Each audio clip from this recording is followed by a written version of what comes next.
Kajing Chavun nakabanta ka ba ar ka ba khadu ka West Bengal Assembly elections kadang ya chakmat kajing pile jengmat ka ba hakmat du kalong halo kajing le hapren ka Mamata Banerjee nak party Trinamool Congress but unang ilam ka BJP usu vindu adhikari hakathan Bhapanipur ka Bhapanipur ka de ka jaka ba ka Trinamool ka bat bona du stem arja khatwei ba ka Mamata Banerjee ka de ka nomi khmat hangtan Kajing Thawut ka badang long haki chispa sa pu atli haki thanyo tli ki district haka election ka balong house nam arjar puai ka Trinamool ka job chispa arplai tli ki khet ka BJP khat phra tli ki khet but ka party ka barat kala yo tang ka wei ka khet haki ni ki than police और Bengal police को भी धन्यवाद करना चाहता हूँ।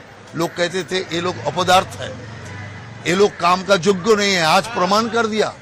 Calcutta police और जो बंगाल का पुलिस जो सुयोग मिलने से, उनको छूट मिलने से, प्रोत्साहन मिलने से वो भी काम करके दिखा सकता है।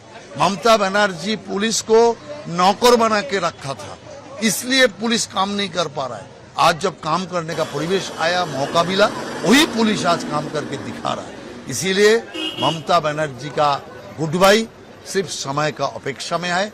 4 तारीख जब ईवीएम का ओपन होगा, सिर्फ कमल फूल और कमल फूल ही मिलेगा। दादा, डायमंड हार्बर के फलका में इस तरह के आरोप हो रहे हैं कि ईवीएम में जो बीजेपी का बटन है उसे टैपिंग करके ब्लॉक कर दिया। नहीं, बीजेपी का एक बूथ में 133 संभव उस बूथ में कोई सेलोटेप लगा दिया था जो बीजेपी का वोट ना डाल पाए।